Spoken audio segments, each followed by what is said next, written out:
नागपुर लकड़गंज थाना अंतर्गत बाबुलवन इलाके में एनडीपीएस टीम ने एमडी ड्रग पाउडर की बड़ी कार्रवाई करते हुए एक युवक को गिरफ्तार किया है।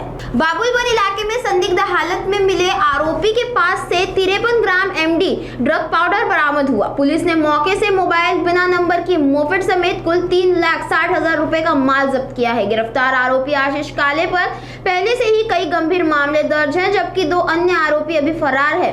फिलहाल पुलिस ने मामला दर्ज कर आगे की जांच शुरू कर दी है। किती ग्राम एमडी पकडण्यात आलेली आहे आणि कसला आरोपी इथं विकत होता काय सांगा? आज रोजी आम्ही नंदनवन लकडगंज परिसरामध्ये अंमली पदार्थ विरोधी गस्त करीत असताना आम्हाला एक विना नंबर प्लेटच्या गाडीजवळ एक इसम संशयितपणे दिसून आला। आम्ही त्याची जवळ जाऊन खात्री केली असता तो अभिलेखावरील आशिष काळे नावाचा, ज्याच्यावर यापूर्वी सुद्धा एनडीपीएसचे गुन्हे तो दिसून आला। त्यामुळे त्याच्या हालचालीवर आम्ही पाळत ठेवली। तो संशयास्पदरित्या दिसून आल्याने 2 पंचांना आम्ही त्या ठिकाणी पाचारण करून त्याची झडती घेतली असता त्याच्या ताब्यामध्ये 53 ग्रॅम एमडी मेपेट्रॉन हा अंमली पदार्थ मिळून आलेला आहे। तसेच त्याच्या ताब्यात एक विना नंबर प्लेटची गाडी आणि नंबर प्लेट त्याच्या डिक्कीमध्ये ठेवलेले होते।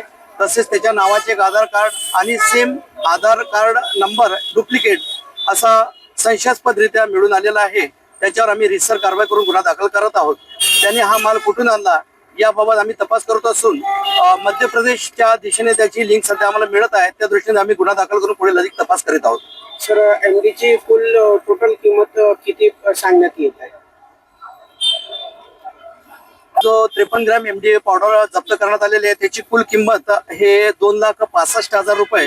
तसेच त्याच्या ताब्यात एक मोबाईल आणि एक मोपेड वाहन असं टोटल 3,60,000 रुपयाचा मुद्देमाल हस्तगत करण्यात आलेला आहे। याच्या अगोदरचे काही गुन्हे त्यांच्यावरती कशा प्रकारचे गुन्हे आहे काय सांगा? नमूद आरोपीवर याविरुद्ध सुद्धा एनडीपीएस एमडीचेच 3 गुन्हे दाखल आहे।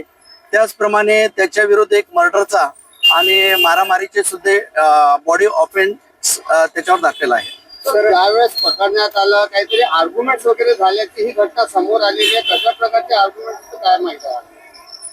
नाही, आर्ग्युमेंट्स वगैरे नाही, संशयास्पद हालचालीवर आम्ही त्याला पकडलेलं आहे आणि पुढील तपास आम्ही करत आहोत। तो बॅकवर्ड लिंक त्याच्या काय आहे याबाबत। सर, या प्रकरणात आणखी आरोपी वाढण्याची शक्यता आहे? नक्कीच याच्यामध्ये तपासात निष्पन्न होत आहे। त्याप्रमाणे याच्यामध्ये आरोपी बॅकवर्ड लिंक मध्ये निष्पन्न होत आहे। त्याप्रमाणे आम्ही त्याच्यावर शोधून अटक करीत आहोत।